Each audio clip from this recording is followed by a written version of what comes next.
I'm going to talk today about something called the Legacy Act.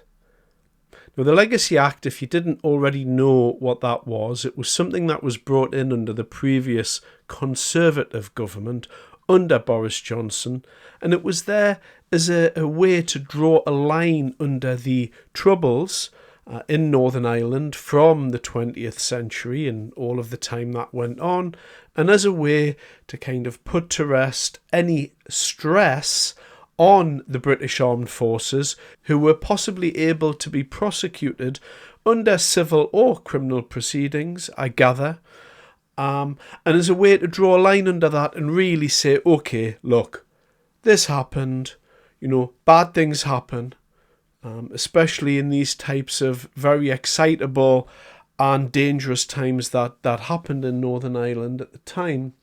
And in essence, let's move on as a society, as a culture. Now, a couple of disclosures before I get going, in case you are from the armed forces and you're watching this. Point number one is, I'm not a soldier or an ex-soldier. There was a time in my life where there was a slim possibility I could have joined the military, but that time went, and it's one of those could have been moments in my life. Outside of that, I do and have spoken to somebody at length about this very topic. Somebody who shall remain anonymous, who was in my life for a period of time and who I've sat down with and discussed the Troubles in Northern Ireland and some of his experiences, and in particular his view on these types of prosecutions. So I have actually spoken to an ex-soldier about this who was deeply involved for an extended period of time in Northern Ireland at the time. So I'm giving you my opinion anyway, but I have been heavily influenced, in my opinion, full disclosure there, by the person that I spoke to at the time. Okay. So all in all, I've got 4 very short clips for you today and my personal conclusion at the end. So first of all, we're going to have a look at some ex-British military servicemen and a couple of their points and a nice little clip with them. Then we're going to move on to an opposing viewpoint with some people who are connected with what we're going to term victims' families for the purposes of this video. I want to be as respectful as I can to those people because obviously they've lost loved ones and that's never very nice. Outside of that, we've also got Ben Wallace, who was part of Boris Johnson's administration, who really set this off. And we've also got our beloved Prime Minister, Kier Starmer, as ever, being a media darling and not really having anything ethical about the man that's likeable. So, clip number 1, this is some of the views from some British servicemen.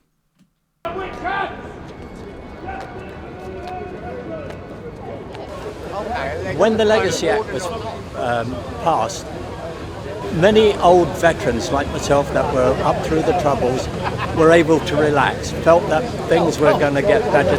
With a single stroke, the Labour Party had put anxiety back into elderly veterans that fought in Northern Ireland during that period, and we're back to square one. When he found out, we saw him down the street.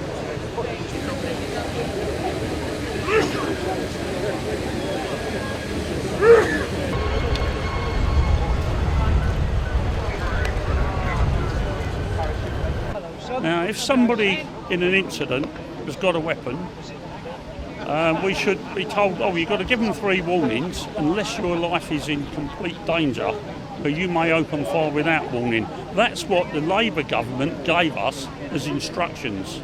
And now the Labour government has thrown us to the wolves. And I think that's a fair representation of how a lot of British soldiers feel about this issue. I do think that is a fair representation. And so those people there giving you a brief outline of the features of, why they believe these potential prosecutions, if the Legacy Act is to be removed, why these potential prosecutions would be spurious and why they feel that they're unfair. In the interests of fairness, I'm going to pop on another little video here, and this is kind of the opposing viewpoint to that by a couple of people who are going to give you their viewpoint. The Troubles in Northern Ireland between 1969 and 1998 claimed over 3,500 lives. Many of the killings on both sides of the Catholic-Protestant divide remain unsolved, leaving many families looking for truth and justice. Pat Malloy attends the Wave Trauma Centre in Belfast. His Irish Catholic son John was murdered by a British Protestant mob in 1996. To this day, the known killers have not been brought to justice amidst claims of collusion with the British security services. He says the Legacy Act was like being attacked by the British state all over again. That was a real kick up the backside for us. And whoever brought that in, let him walk in my shoes and let him know what I'm going through because of the murder of my son and not getting any information from him, and then telling me that the people who killed my son were going to walk away free. The new Northern Ireland Secretary of State, Hilary Benn, has pledged to repeal and replace the Legacy Act. Politicians on the Irish nationalist side of the divide say they will do everything they can to ensure that the British government sticks to its promise to abolish the Act. It is completely critical that they repeal, replace and frankly do away with this abhorrent Legacy Act. It was one of the worst things the previous Tory government did. It was designed to insulate British soldiers from accountability. The Irish government has already begun interstate legal proceedings against the British to abolish the Act. With the Irish Taoiseach meeting the new British Prime Minister in London next week, hopes are high that a legal contest with the British will now be no longer necessary. This is about victims and their needs, and I think that's foremost in our minds in all of this process. And I think it will be now foremost in the minds of the British government. The British government has indicated that it intends to abolish the controversial Legacy Act. In doing so, it has raised the hopes and expectations of many, many families here in Northern Ireland that someday soon they will get answers to questions about the controversial killings of their loved ones in controversial circumstances. Only time will tell if the British will live up to their word. So as you'll see there, that was a good representation of how some people feel about the Legacy Act and how they feel that that's preventing them from achieving what they would call to be justice on the matter, particularly with regard to loved ones that they've lost, etc. And you can understand the depth of feeling there. Now we're going to turn to a couple of political animals, if we can call them that. So the first one is Ben Wallace. And we're going to listen to Ben Wallace first of all, who was actually a Defence Secretary during Boris Johnson's government, and he was actually took part in the Troubles, and so he has a kind of a first-hand view of it. So he was asked about this and why he felt that the Legacy Act should be brought to bear. So we'll just watch a quick clip of Mr. Wallace.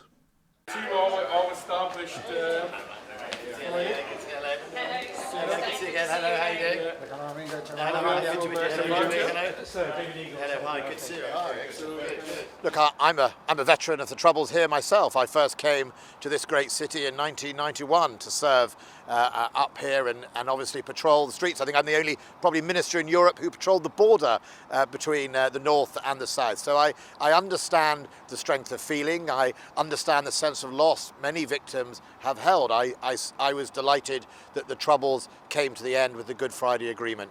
But it is also important that we stop what's become a merry-go-round of legacy inquests and constant reopening and retrials that don't actually seem to serve the peace process well. It doesn't help either the victims that I've seen or indeed many of the people's accused. And I think it's really important that we do our best to draw a line under it.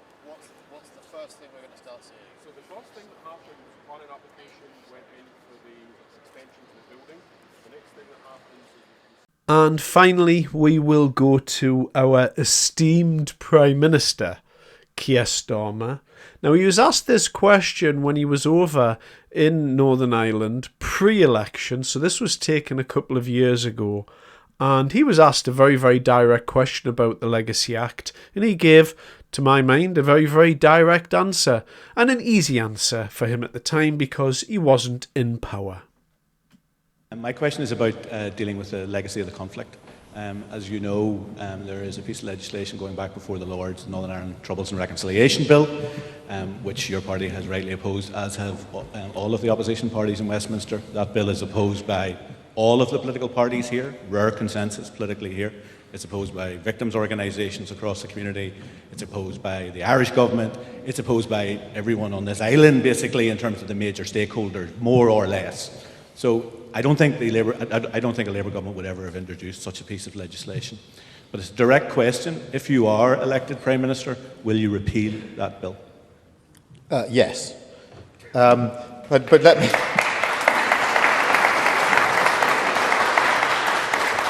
Let me just elaborate a little, because obviously, having had the privilege of working here for 5 years with the Policing Board, the Police Service of Northern Ireland, I know firsthand, and having spoken to many, many victims and victims' representatives, I know just how deep this goes for very obvious reasons.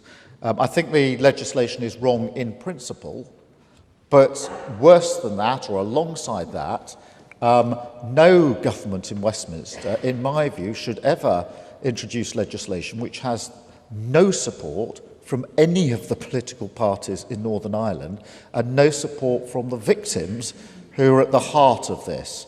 And I think that previous governments, Labour and Conservatives, would have understood that.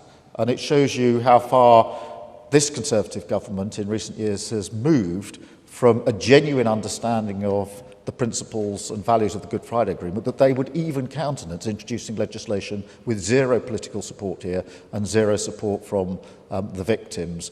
We wouldn't do it, and we'd repeal it if it's on the statute book when we come into power. Okay, so what's my thoughts, what's my conclusion from my perspective? And as I outlined earlier, I'm not a soldier, I'm not even a veteran or an ex-soldier. I've just had lengthy discussions with somebody who was actually part of the British Armed Forces when the Troubles were going on. So again, do bear in mind that I've been heavily influenced by that gentleman. What I would say is this, and again as a civilian, needs to be borne in mind. Around the time of the Troubles, the tensions in the atmosphere were high. We had the IRA setting bombs off on, the mainland in England, etc. And people were very, very worried. The Troubles were an extremely bad time for our islands. And there were a lot of things going on at the time. There were British soldiers over there, and unspeakable things happening to them in one form or another. Particularly those people who were undercover and those people who were patrolling the streets. It was a really, really difficult time and a savage time, and lots of people died. And I was given a story by the person I spoke to of a time that he was on patrol, and he watched his friend be blown up, essentially.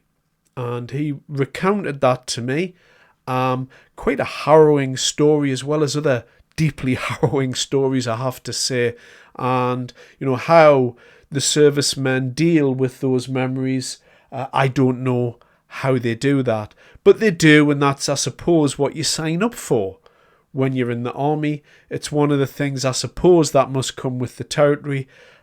Again, I have no context with which to understand that type of thing. It's a lot like, I think, one of those things when you see kind of firemen cutting people out of cars and things of that nature, and soldiers dying in battle, and the things police and, medics and paramedics and doctors, they must see, unimaginable things. And I always think those people in society should be cared for and looked after, because who would want to do those jobs? That type of thing as human beings, particularly when you listen to stories from the Second World War, when you listen to people, they're talking about D-Day and all of these things. I mean, there are human beings who do go through unimaginable suffering to people like me who, to a large extent, have had quite a cushy life when I look at it from this perspective. So, the old phrase, there are people out there that do unspeakable things, so people like me can sleep in my bed quite nicely at night. And I think you understand the sentiment of what I'm describing to you there. Okay then. Those times were brutal, they were savage, and things happen.